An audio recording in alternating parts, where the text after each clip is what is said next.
Boa tarde a todos e a todas.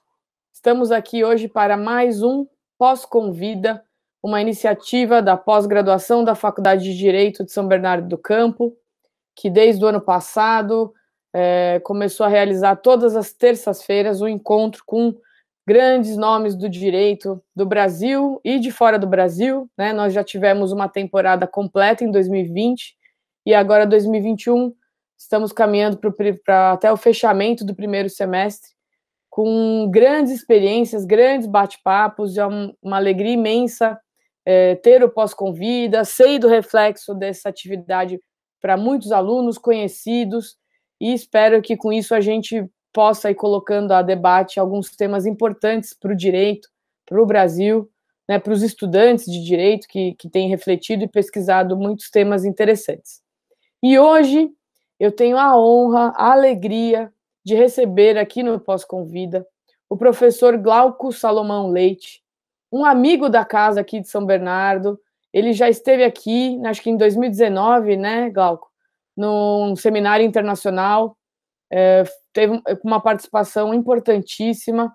Professor, também amigo do professor Luiz Guilherme Arcaro Conce, ao qual faço uma saudação agora especial. Era para ele estar aqui conosco hoje e não foi possível, mas também é responsável pelo convite feito aqui ao professor Glauco. Enfim, o professor Glauco é um grande nome do direito constitucional, né, e eu fico muito feliz de trazê-lo aqui no Pós-Convida. Afinal de contas, o direito constitucional é um tema quase de um caderno cotidiano do jornal, né? Não é mais um tema exclusivo para grandes pensadores, é algo que a gente vê todo dia e todo mundo tem que saber falar e tem uma opinião sobre isso, né? Mas eu apresento aqui para vocês o professor Glauco, que ele é professor da graduação e da pós-graduação, do programa de pós-graduação em Direito da Universidade Católica de Pernambuco, a Unicap. Ele é professor de Direito Constitucional da Federal da Paraíba e também da Universidade de Pernambuco. Mestre e doutor, ele fez mestrado na PUC, doutorado na Federal, né, de Pernambuco. Pesquisador visitante da Universidade de Toronto. Enfim, o currículo é imenso aqui, né? Daria para a gente fazer várias considerações. Você ainda é vice-presidente da OAB, da Comissão de Estudos Constitucionais, de Direito Constitucional e Cidadania, né? Da OAB Pernambuco. Isso, atualmente eu sou presidente. Presidente. Eu tinha visto essa atualização, né? Então, presidente da Comissão de Estudos Constitucionais e Cidadania da OAB Pernambuco, autor de diversos livros importantes. Um deles a gente vai falar aqui especialmente hoje, mas para vocês terem uma ideia, né, cito alguns: Constituição e Efetividade Constitucional, Neoconstitucionalismo, Avanços e Retrocessos, Jurisdição Constitucional e Liberdades Públicas, e esse livro tão famoso, que agora tive a grata notícia de que está saindo a segunda edição, que é o livro Juristocracia e Constitucionalismo Democrático, do ativismo ao diálogo constitucional, e que até originou o tema aqui do nosso encontro no Pós-Convida.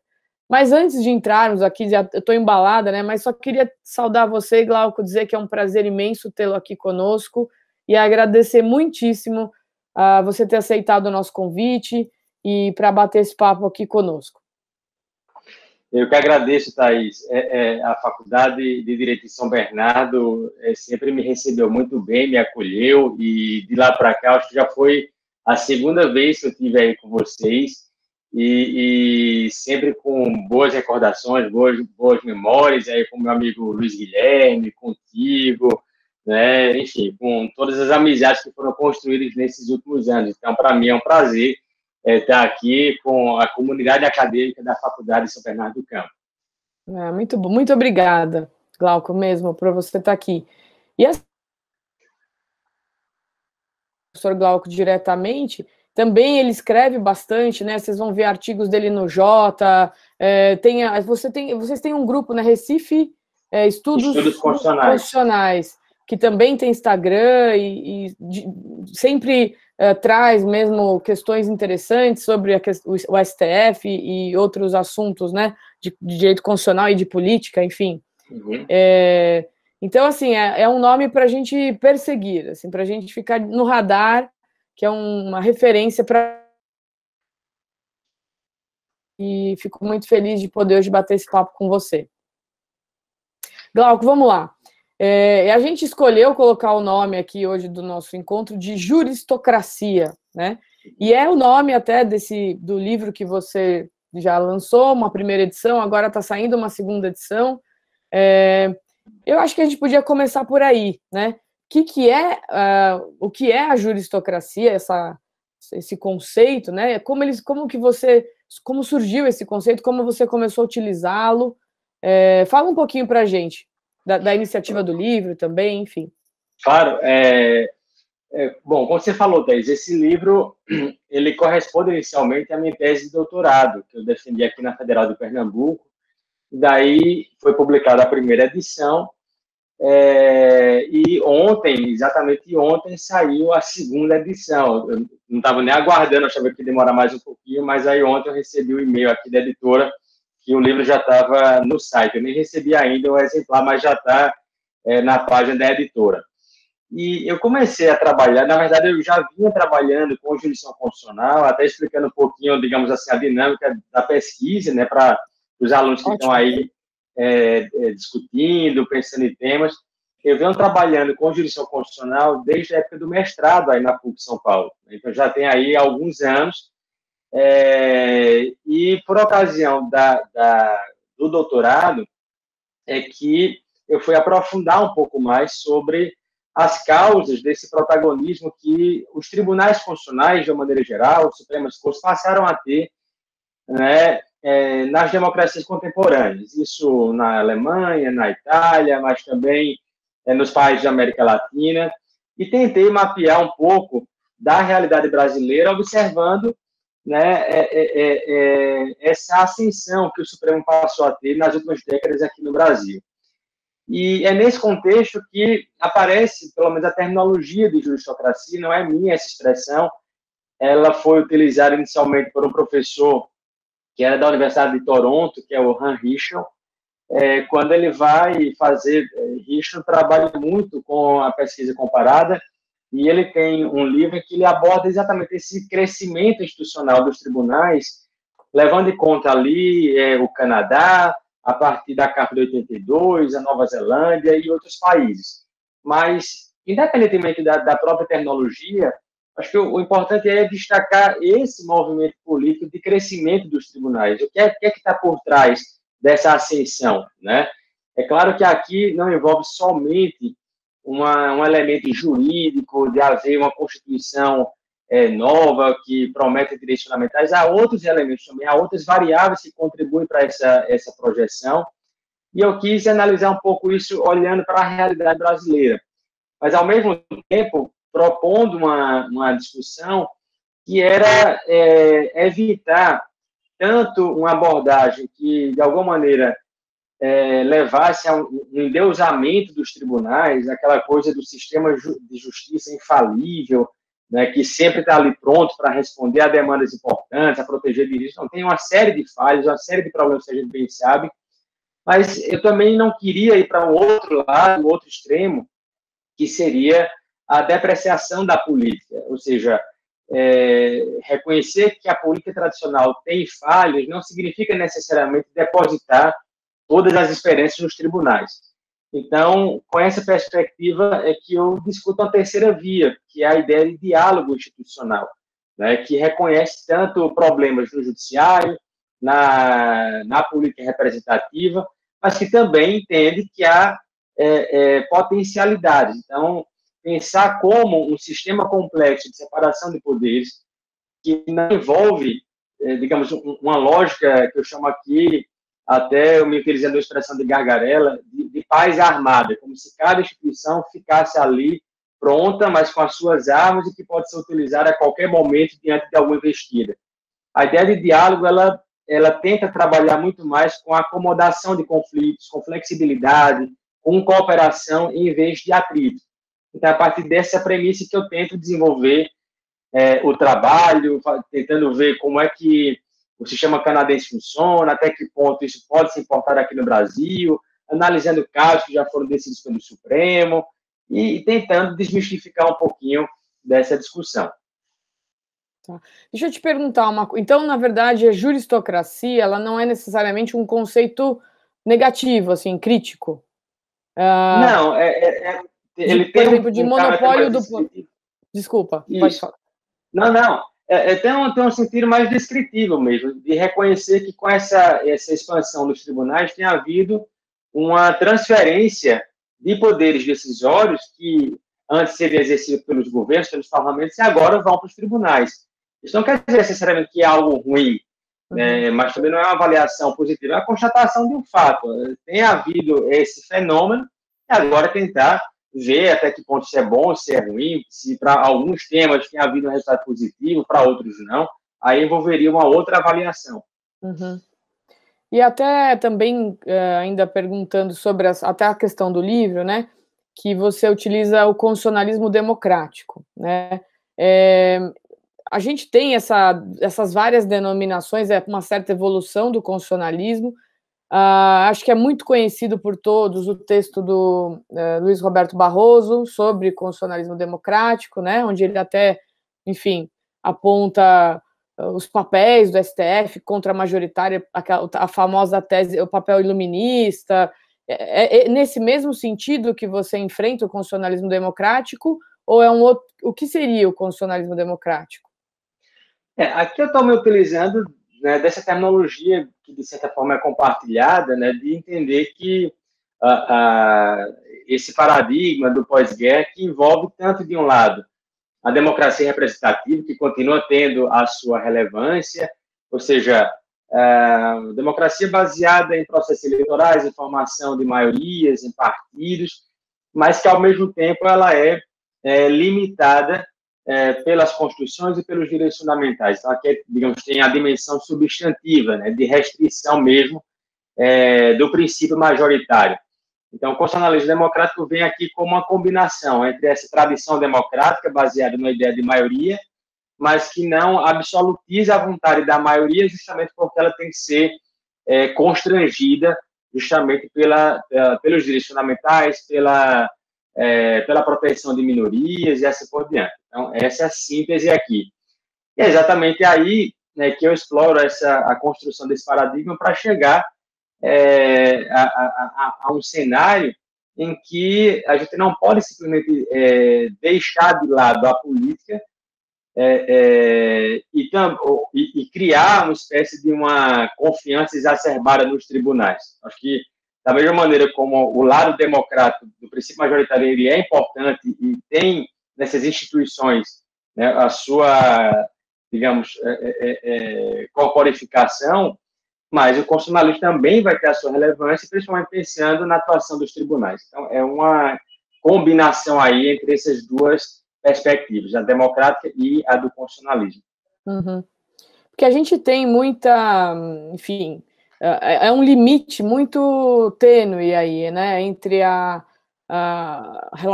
própria relação dos poderes e a interferência do judiciário, digamos assim, de forma geral, né, e o STF especificamente, em questões políticas ou ir além da sua função. Pensando nos casos brasileiros, no caso brasileiro, você poderia tratar de algum exemplo nesse sentido? Aí tem várias situações aí, Thaís. Acho que o primeiro problema, acho que todo mundo que começa a entrar nessa discussão já observa que o direito, incluindo o direito constitucional, sozinho, muitas vezes ele não dá as respostas que a gente espera. Então, é um tema que convida a uma abordagem interdisciplinar, com a teoria política, com a sociologia, com a história. Então, para quem gosta de uma abordagem interdisciplinar, esse é um assunto, ou seja, pensar o judiciário como instituição e a sua maneira de agir, acho que demanda essa abordagem interdisciplinar. E no caso do Brasil, né, então, um primeiro problema é tentar identificar o que é que você considera como uma atitude invasiva do judiciário, pensando no Supremo, a mera circunstância de haver uma judicialização da política, isso é necessariamente negativo. Então, eu penso que, no caso do Brasil, existem vários elementos do próprio desenho institucional que estimulam essa transferência de temas da política para o judiciário. Eu vou dar um exemplo. Com a possibilidade dos partidos políticos poderem usar as ações de controle concentrado, ADI, ADC, ADPF. Então, de 88 para cá, veja um fenômeno recorrente. Os partidos que se encontram na oposição dos governos, normalmente eles se valem do Supremo para deslocar as questões políticas para o tribunal. Independentemente do governo, os partidos que eram oposição no governo FHC, que foram oposição no governo Lula, no governo Dilma, então quem está na oposição percebe que um tema que é da agenda do governo, a reforma constitucional, privatização, seja lá o que for, claro, aquele partido vai poder se manifestar no parlamento, ele vai ter voz ali e voto. Mas, como em qualquer parlamento, vai chegar uma hora de deliberar. Então, vai ter vencedor e vencido. Mas o vencido aqui pode, no dia seguinte, deslocar a discussão para o tribunal. Então, a gente tem um desenho institucional que, em vez de coibir a judicialização, estimula a judicialização. E é curioso no discurso político, e quem se vê, digamos, mais próximo ao governo, vai dizer, olha, está vendo, o Supremo está se intrometendo onde não deve, isso é a questão do governo. Mas, às vezes, quem é maioria no momento passa a ser minoria. Não é bem assim, porque a maioria não pode atropelar, né, as minorias políticas. Então, há uma manipulação também do discurso político nesse sentido. Mas, veja também, no próprio governo atual, os partidos de oposição, né, com muita frequência, acionam o STF. Então, isso por si só já mostra que a gente tem uma estrutura que faz com que as questões políticas não sejam resolvidas em definitivo na arena política, né? Então, essa foi, digamos, uma percepção que acabou sendo alimentada pós-88. E isso não vai ser explicado somente, por exemplo, né, pelas categorias tradicionais do direito constitucional. A gente também tem que analisar a dinâmica dos partidos, do jogo de poder, a maior ou menor instabilidade dos governos. Então, diante disso, por exemplo, eu vejo que algumas decisões que se enquadram como uma decisão mais proativa do Supremo, em relação à proteção de minorias, elas foram legítimas. Eu citaria aqui, até completou 10 anos agora, então uma decisão bem emblemática, da união estável homoafetiva, né? E esse é um debate tão digamos, delicado, porque quando você analisa os votos dos ministros, alguns ministros vão dizer, olha, a gente não vai assumir um papel ativista, mas, ao mesmo tempo, adotam uma prática decisória que o resultado é, de fato, uma posição ativista. Mas o ativismo aqui, em que sentido? O ativismo no sentido de que o tribunal está ampliando o seu raio de decisão em detrimento de uma outra instituição. Então, veja que essa ampliação não necessariamente ela é legítima. Então, num caso como esse, ela se fez necessária porque havia um grupo vulnerável que ficava numa espécie de um limbo jurídico, né? O parlamento não aprovava uma lei protetiva, até então o judiciário vinha se mantendo inerte, mas chegou um momento em que havia um dever de proteção a ser assegurado naquele caso. Então, esse movimento mais proativo, que amplia o poder de decisão da Corte, em detrimento do Congresso, nesse caso, me parece que foi um movimento correto. Mas, em outros casos, citando aqui como exemplo, até recente, a decisão monocrática do ministro Cássio Nunes, que, às vésperas da Páscoa, autoriza a realização de missas, cultos e atividades presenciais, causando aglomeração. Aí me pareceu que, mesmo sob o pretexto de proteção de uma liberdade religiosa, que não seria o caso, acho que ali era a questão mais da aglomeração mesmo, mas foi uma decisão, nesse caso, equivocada. Uhum. Você acha que é possível definir um critério, pensando nessa questão do ativismo, ou não? Tem a própria Lene Streck, que fala um pouquinho disso, né? bastante amigo seu, o livro publicado conjuntamente com ele, né, de jurisdição. Mas aí, você acha que é possível definir um critério entre o que é ativismo e o que é algo que ele cumpre a sua função de equilíbrio de poderes? Isso. Mesmo no debate brasileiro, Thaís, a gente nota que alguns autores, Lênin é um deles, eles vão entender ativismo como algo necessariamente negativo, como excesso, um abuso, um arbítrio judicial. Isso é bem recorrente também na literatura comparada, ou seja, dizer que uma corte é ativista é fazer uma crítica, você se excedeu. Eu tenho uma posição um pouco diferente, eu penso que o ativismo, de certa maneira, eu descolo o problema do ativismo como uma expansão de poder e da sua legitimidade, né? Então, no meu modo de ver, uma atuação ativista, ela não necessariamente conduz a uma prática arbitrária, a um abuso judicial, porque isso também pode nos fazer pensar e incorrer também num outro equívoco, que é supor que a autocontenção, que é o oposto do ativismo, é sempre a postura correta e adequada do tribunal, quando ela pode se traduzir numa omissão, né, judicial que pode resultar numa violação de direitos.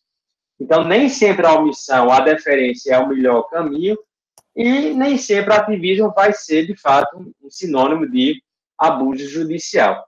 Então, por isso que até nesse trabalho, eu adoto a ideia de que o ativismo ele se traduz em várias dimensões diferentes. Então, eu saio analisando uma série de casos do Supremo. Então, falo, por exemplo, há um ativismo contra-majoritário, quando o tribunal invalida uma decisão razoavelmente legítima de outro poder. Há um ativismo de precedentes, há um ativismo relacionado à fiscalização de políticas públicas, né? Algumas dessas manifestações, no meu modo de ver, elas são adequadas, né? Principalmente diante de omissões reiteradas dos poderes. Mas outras, nem tanto. E nesse ponto eu concordo com o Lênin. Às vezes, um ativismo que se traduz no voluntarismo judicial, esse sim, sem dúvida, esse deve ser evitado, ou supor que o juiz ele tem que flexibilizar garantias individuais em nome da voz das ruas, de pressão popular.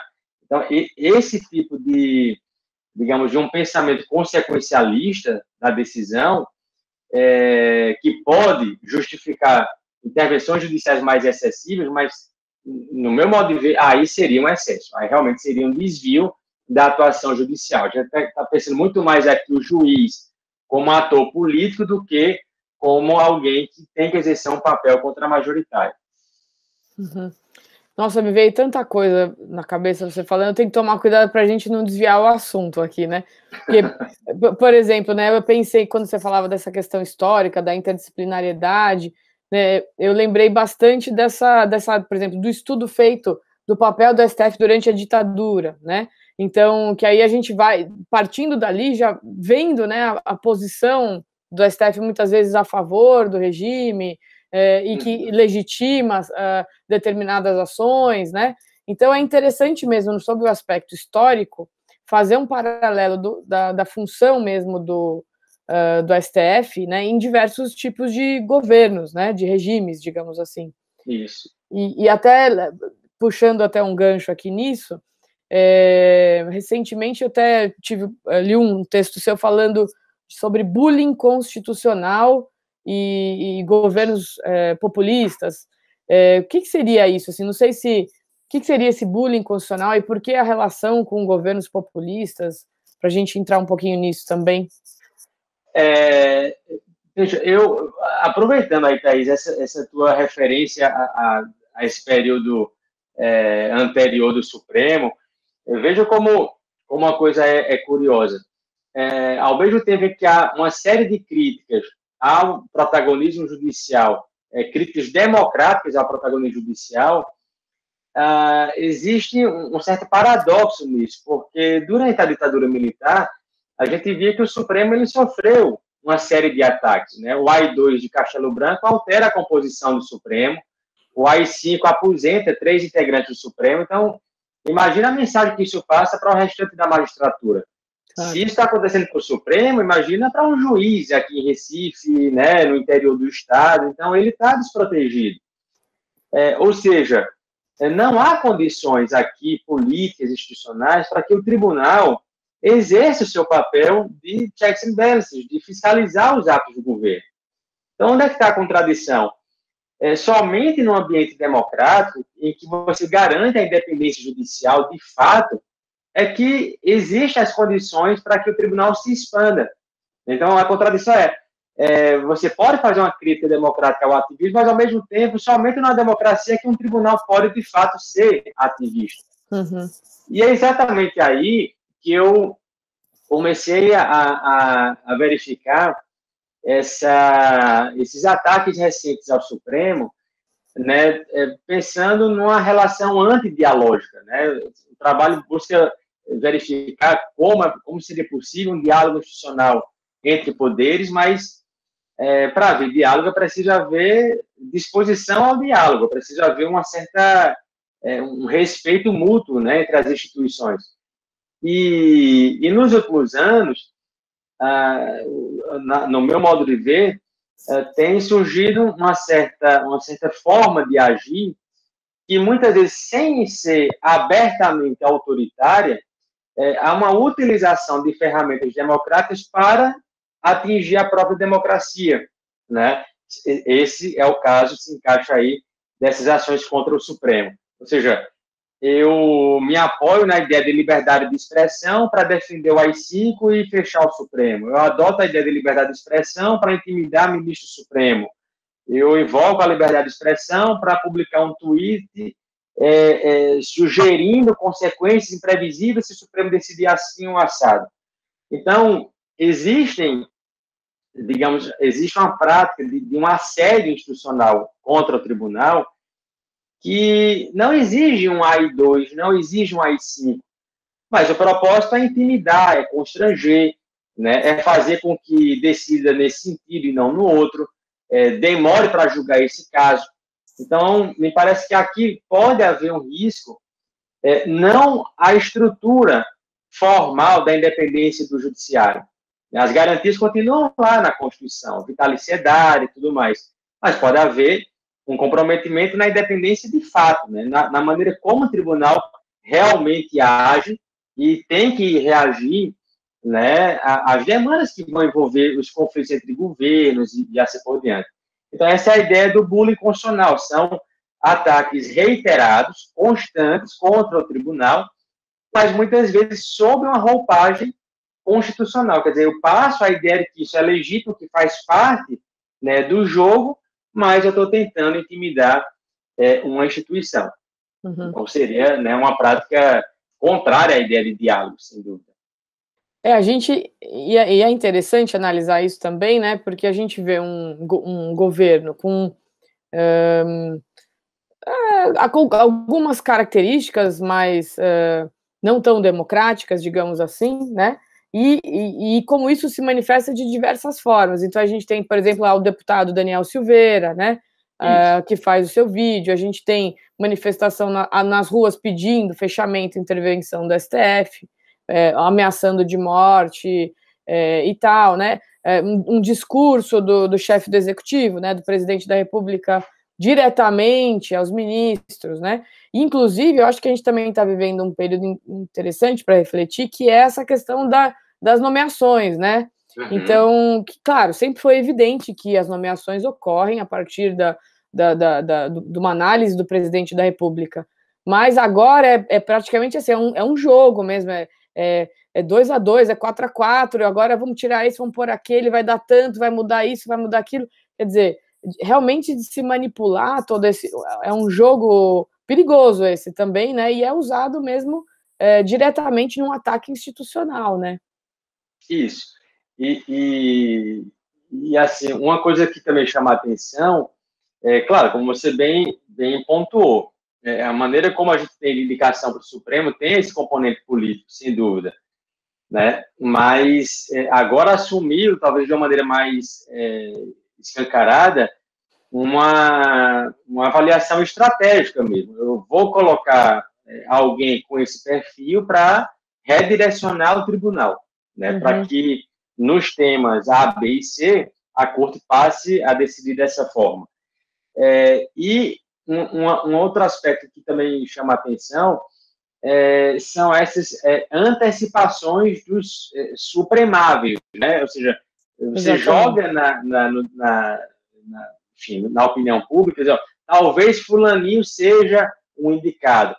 Então, fulaninho, né, já vai, talvez, ali, né, disparar um alerta, mas, opa, se eu estou na fila, então não posso aqui desagradar quem possivelmente vai me indicar depois. Então, isso acaba criando uma certa confusão de papéis entre as instituições, né, que, no meu modo de ver, não tem sido muito positiva. Mas esse é um aspecto, até eu e o Luiz Guilherme, a gente está trabalhando num texto, tentando fazer uma monografia e publicar até o final desse ano sobre populismo. E uma das características do populismo é exatamente essa, não é? Além de ser uma estratégia que pressupõe uma dicotomia entre um povo verdadeiro e uma elite corrupta, né? Claro que definir quem faz parte de um clubinho fechado chamado povo e quem não faz parte, isso também envolve toda uma pauta identitária, né? Quem for contra mim não é povo, é antipatriota, é isso, aquilo, outro. Então, o inimigo varia de contexto para contexto. Mas uma outra dimensão do populismo é esse elemento anti-institucional. E é isso que a gente vem discutindo. Esse elemento anti-institucional ele acaba fazendo com que aquele governo que se apoia na maioria, que está toda hora reafirmando, digamos, o seu suporte eleitoral, ele representa a maioria, age em nome do povo, isso acaba servindo como álibi para desidratar as instituições que devem fiscalizar o governo. Então, isso, de certa maneira, explica a todo momento a crítica ao parlamento, a crítica ao judiciário, a crítica à imprensa livre e os ataques que surgem a partir disso. Então, esse lado anti-institucional, ele acaba também se manifestando sem precisar de um AI-5. Às vezes, o simples fato de tentar desqualificar a instituição, desacreditá-la perante a opinião pública, é uma forma de enfraquecê-la. Por isso que é preciso atentar para o que está acontecendo. Até me lembra, não sei se não tem tanto a ver, mas me lembra Como as Democracias Morrem, né? Do Lipovetsky, que ele coloca lá, né? Tem um dos pontos é esse, né? Desqualificar a mídia, desqualificar as instituições, né? Que são sinais de alerta, né?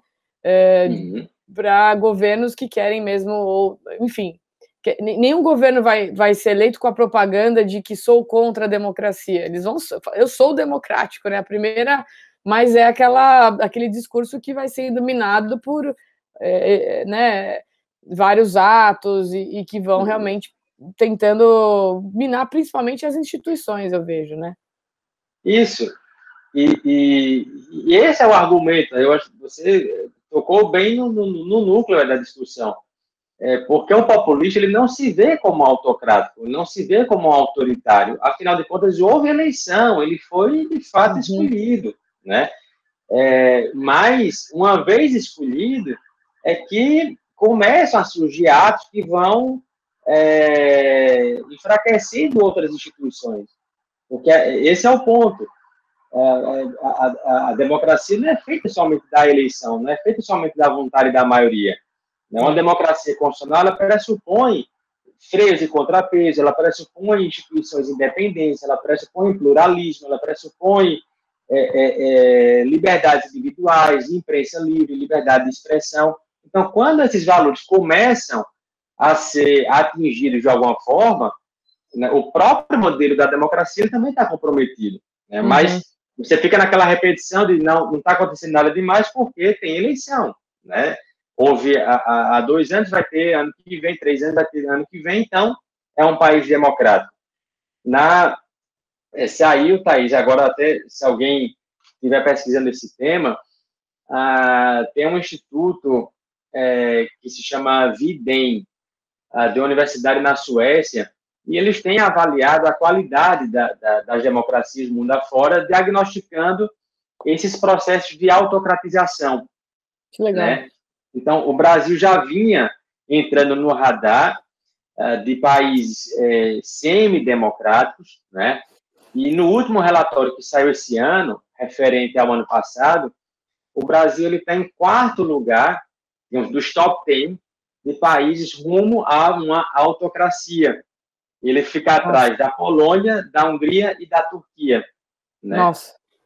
A Hungria hoje, Viktor Orbán assume, né? O projeto é de uma democracia iliberal. Né? É a vontade da maioria, não tem direitos individuais, não tem imprensa livre, isso aqui é tudo inimigo do povo. Então é preciso ver o que está se passando também em outras regiões e observar. É um roteirinho muito bem definido, muito claro e muito próximo, né? Não tem ninguém inventando a roda, é um scriptzinho já bem construído. A Polônia também agora, né, realmente evidenciou isso, né, enfim.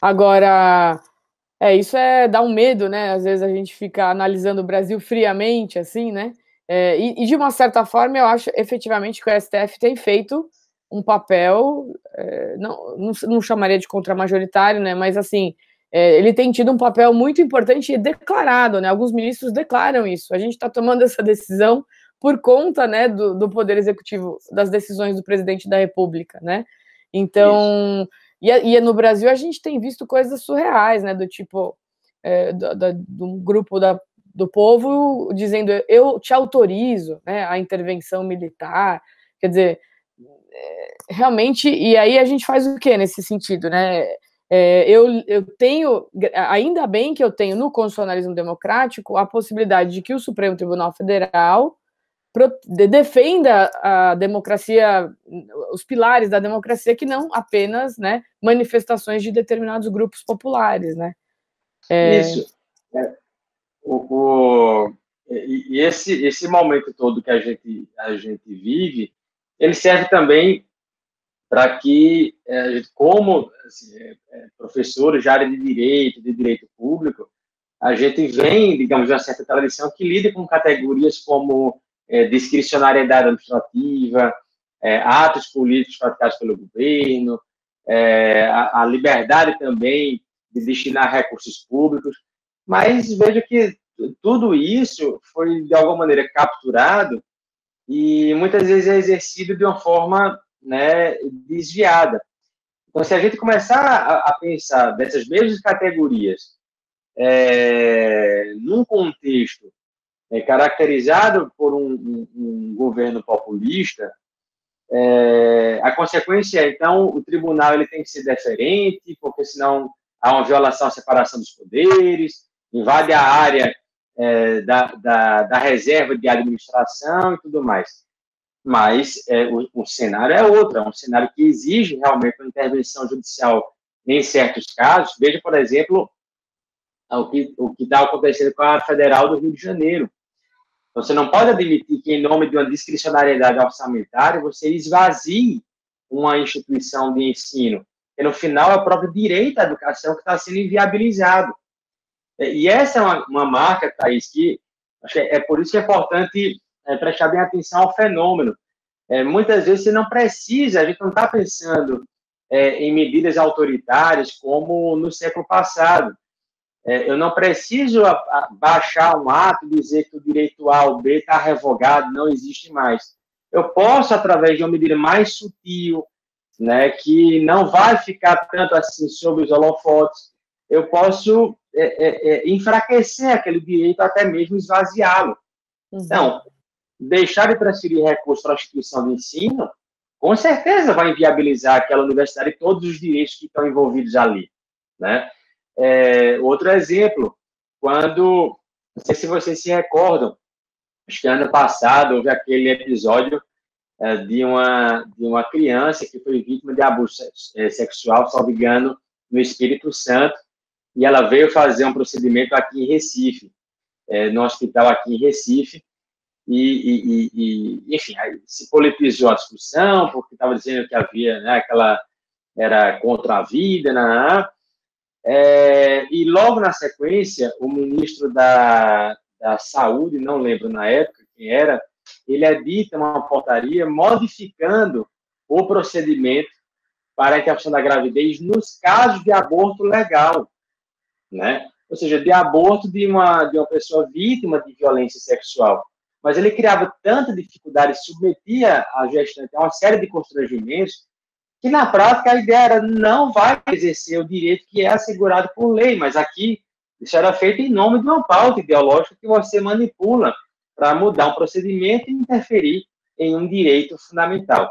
Então, essas estratégias mais sutis, que estão apoiadas na aparente legalidade, é isso que o judiciário, os tribunais têm que ficar atentos. Não dá mais para ficar apenas pensando nas categorias tradicionais. É preciso ver o conjunto e não um ato isolado aqui e acolá.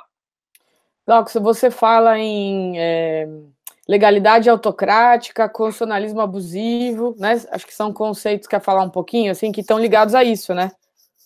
Isso, exatamente nesse contexto, né?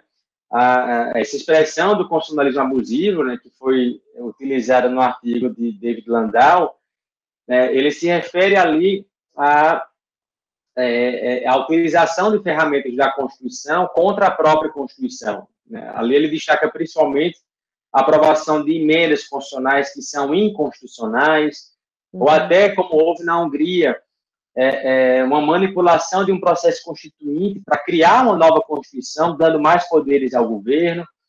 Então, aqui eu estou nesse patamar constitucional.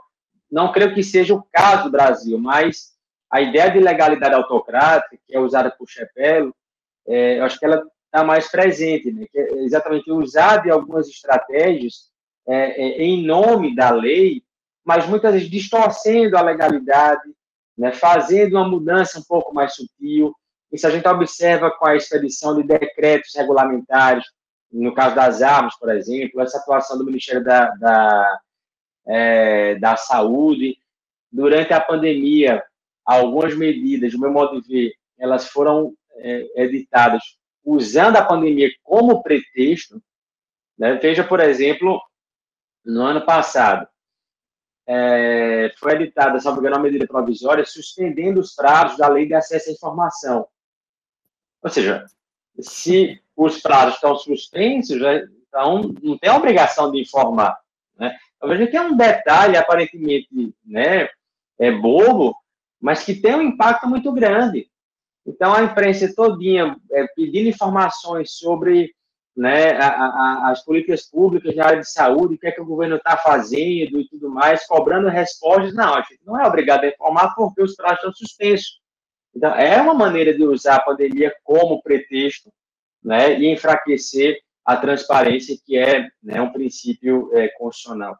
Então, são esses, digamos, essas formas de agir que fazem parte dessa ideia de uma legalidade autocrática, né? Há uma aparência de legalidade, mas, no fundo, você atinge um determinado valor constitucional.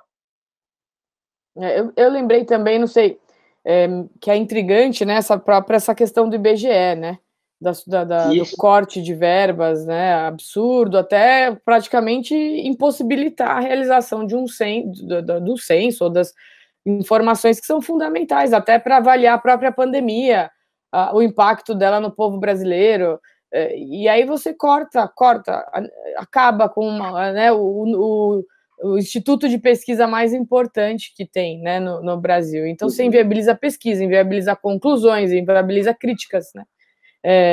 Então, porque muita gente analisa essa posição do Supremo como uma interferência a algo próprio típico da administração e papel do executivo, e aí como um ativismo, né? Quando, na verdade, talvez por trás disso tenha outra intenção, e não é só uma questão de manipular ou não políticas públicas, né?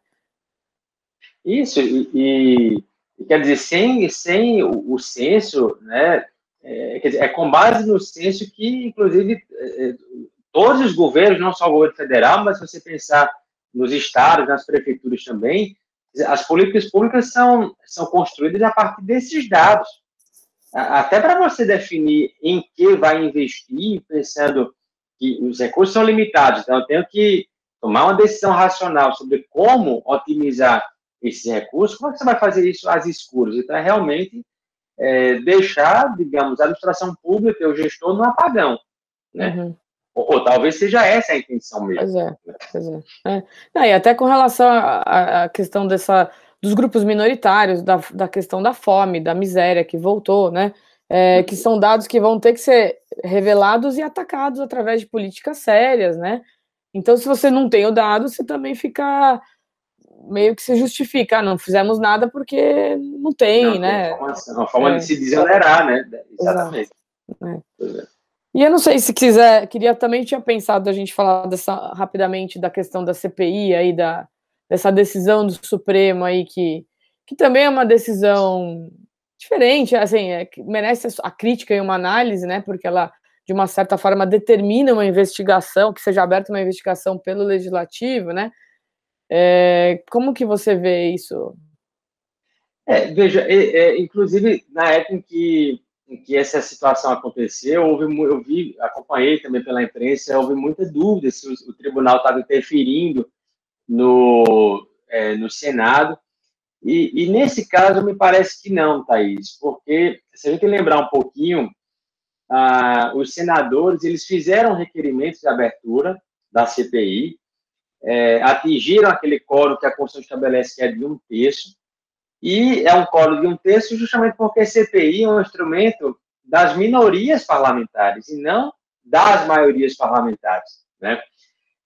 Então, a partir do momento em que aquela minoria preenche os requisitos, encaminha à presidência do Senado, mas o presidente entende que não era bem o momento mais adequado para abrir a CPI, então ele está criando um obstáculo, ele está criando uma obstrução.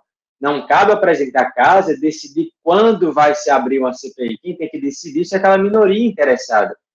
Então, quando a minoria, os senadores entraram com a ação no Supremo, inclusive que resultou naquela liminar acho que foi do ministro Barroso, foi uma liminar monocrática e depois foi referendada à unanimidade, né? O ministro Barroso está interferindo no Supremo. Ali, ele, de fato, reproduziu o que o Supremo já diz há vários anos, que CPI é instrumento das minorias parlamentares. Então, realmente, não trouxe nada de novo no que diz respeito ao funcionamento das comissões. Houve um outro episódio lá atrás, eu posso estar errado, mas acho que foi na CPI do apagão aéreo, em que os deputados eles formalizaram o requerimento e o presidente da casa, da Câmara, decidiu submeter o requerimento ao plenário. Ora, se é submeter o requerimento ao plenário, é submeter a maioria. Da casa. Né? Então, você está criando um muro aqui em relação ao direito às minorias. E o grupo foi ao Supremo, e o Supremo disse, não pode. Né? Não tem que haver deliberação da maioria do plenário de ninguém. Cumprir os requisitos, ponto. Agora é instalar a CPI, compor e começar a funcionar. Então, foi a mesma coisa na CPI da pandemia. Então, ali eu não vi como uma interferência excessiva do Judiciário. Eu acho que ali o Supremo agiu resguardando proteção, resguardando o direito de minoria parlamentar. Né? Quem é minoria hoje pode não ser amanhã, quem é maioria hoje pode ser minoria amanhã e vai ter o mesmo direito de investigar qualquer governo que tiver naquele momento. Até a própria Constituição, né, 52, parágrafo 3º, não, 58, isso, né, que fala da CPI. 58, isso. Não prevê, né, nada disso. Uma vez atingido 1/3, é isso, né, se instaura, né, não tem que ninguém aprovar, né. Então, isso, exato. Eu tinha pensado... eu ia te perguntar uma coisa, é que acho que talvez essa minha pergunta a gente vá para um... Mas sobre essa questão das decisões monocráticas, né, do Supremo também, que acho que isso é algo para a gente levar em conta, né, de uma certa forma. Isso. Aí, Thaís, eu realmente tenho muita reserva em relação a essa forma de agir, a esse excesso de decisões individuais. Né? Eu entendo que quando o Supremo ele já tem algum precedente, já tem uma jurisprudência formada, é claro que a partir daí você autoriza que o ministro adote aquele precedente até como uma forma de agilizar, né? Por economia processual e assim por diante. mas em algumas situações, eu acho que isso tem que ser evitado. Então, a decisão do ministro Nunes Marques, às vésperas da Páscoa, né, sabendo que tem um feriadão, né, naquele momento, ali foi uma decisão que, no meu modo de ver, não deveria ter sido adotada. Ainda que no final tenha havido a reversão, mas o efeito pretendido não tinha como voltar. O que se queria era, na Semana Santa, que as pessoas pudessem ir a missas e assim por diante. Então, isso aconteceu, né? Nesse aspecto aqui, o efeito da decisão não tem como ser desfeito. Mas qual é o problema disso? Sabe qual que eu me... Desculpa te interromper, mas eu me lembro do ministro Alexandre de Moraes, no caso do Ramage, por exemplo, né? Isso, na nomeação para a Polícia Federal. Federal, Isso. E pronto, e aproveitando esse caso, Thaís, veja o risco que isso representa para o próprio tribunal, né? Porque uma coisa é o tribunal ter a obrigação de decidir com agilidade num tema politicamente sensível. Bom, mas é tua obrigação, decida. Mas é o que se espera que haja uma decisão colegiada, né? Quando o ministro, como no caso Ramage, ele atua monocraticamente, não só ele retira a discussão do plenário, como ele próprio se coloca numa posição mais vulnerável, ele se expõe, e aí ele vai estar mais sujeito a uma retaliação, né? Foi o que aconteceu. Então, veio crítica, não foi uma crítica, o Supremo suspendeu, não, foi o ministro fulano que fez isso. Daí você começa a criar um monte de... Você sabe quem é o ministro fulano, o que é que ele faz, o que é que ele não fez, começa a criar um monte, né, de factóides por aí. A mesma coisa em relação...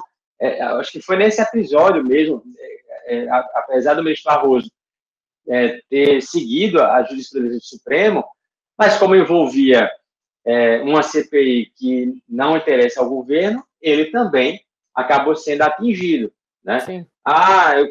Vocês lembram do ministro Barroso, que defendia terrorista, né? Esse tipo de coisa. Então, é uma maneira de desqualificar. Dificilmente isso aconteceria se a decisão viesse do tribunal como um colegiado. Ou ainda que houvesse a crítica, mas a crítica ela é pulverizada, porque agora é a instituição falando. Não é mais um ou outro, né? Então, essa monocratização me parece que arranha a autoridade do tribunal quando se concede uma liminar monocrática, mas também não só isso, quando você tem um julgamento já iniciado com maioria formada e alguém vai lá e pede vista. Poxa, mas se a maioria já está formada, por que é que você está pedindo vista? Esse pedido de vista aí funciona como um poder de veto. Eu vou impedir a conclusão do julgamento. Né? Sem falar nos conhecidos na questão da pauta que o presidente manipula. Né? Então, quem está na presidência, na cadeira da presidência do Supremo, é quem decide o que entra em pauta, o que sai, o que vai ter urgência, o que não vai. Então, é preciso repensar o tribunal no sentido de diluir esses micropoderes individuais. Eu acho que aí você enaltece muito a individualidade do integrante e deixa em segundo plano a corte como instituição colegiada. Muito bom, Glauco, que legal. Nossa, que delícia conversar com você, viu? Muito bom mesmo. Agora, eu até olhei aqui, está acabando o nosso tempo, a nossa proposta mesmo é ficar aí dentro de 1 hora, né, para, enfim, ser mesmo um gostinho para quem está nos ouvindo, para, enfim, colocar algumas ideias interessantes na cabeça, mas muito bom bater esse papo com você, viu? Muito esclarecedor, temas interessantíssimos seus de pesquisa.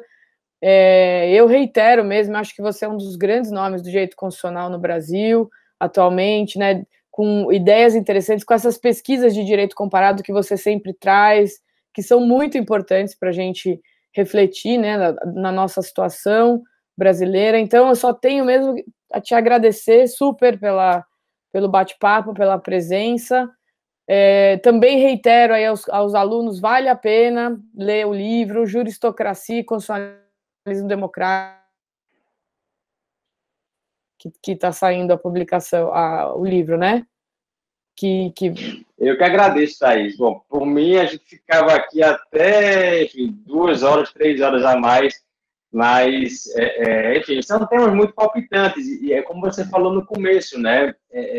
O direito constitucional hoje não é mais aquele direito constitucional, né, que está distante, pelo contrário, está no noticiário todo dia, então, a toda hora, há a exigência de se pensar, né, como a Constituição filtra essas situações, né? Assim, infelizmente, o direito constitucional hoje ele é lembrado por conta dos atritos e tudo mais, a gente queria que fosse por outras razões, mas enfim. Sim. Mas é um prazer estar aqui, de contribuir, eu estou sempre à disposição, participar das discussões na Faculdade São Bernardo do Campo, para mim sempre é uma oportunidade de dialogar, de aprender. Mais cedo eu tinha falado para você, e reitero, que boa parte também das ideias que eu coloquei na segunda edição foram fruto das discussões aí na faculdade, dos GTs, né, das perguntas dos alunos. Então, eu sempre anoto, tá, e quando, né, paro ali, não sei o que, eu vou sistematizar, e o resultado aí, enfim, fiquem à vontade para mandar críticas, comentários, estou à disposição. Que legal, muito legal também ouvir isso, assim, de um pesquisador, né, que aí você participa de um evento, muitas vezes acontece mesmo, né, e aí tem um debate, surge um debate, um aluno faz uma pergunta, isso faz com que você coloque num livro, numa atualização, um artigo, né, então é muito legal ouvir isso também, do que a gente teve aqui na faculdade, e eu espero que em breve a gente consiga retomar vários eventos aqui, também, não só presenciais ou não, né, mas que a gente consiga se reestruturar ainda com essa pandemia toda para trazer grandes nomes e pensadores como você. Mas por hora a gente ficou aqui nesse bate-papo que já foi super legal. Eu adorei bater esse papo com você mesmo, Glauco. Muito obrigada, viu? Eu que agradeço, Thaís. Obrigado a todo mundo aí que nos acompanhou e estou à disposição. Vamos tocar os projetos aí para frente. É isso aí. E eu agradeço a todos aqui que estão nos acompanhando, alunos, alunas, ex-alunos, ex-alunas, futuros alunos da pós-graduação e da faculdade. Aqui ficou um pouquinho de um debate super interessante para vocês também aprofundarem. Agradeço vocês acompanharem o Pós-Convida, a pós-graduação, a Faculdade de Direito São Bernardo do Campo, e nos encontramos na próxima terça com mais um episódio do Pós-Convida. E desejo a todos uma excelente semana, uma ótima terça-feira. Obrigada a todos, obrigada, Glauco, mais uma vez. Obrigado, até a próxima. Tchau, pessoal. Boa semana. Tchau. Obrigada.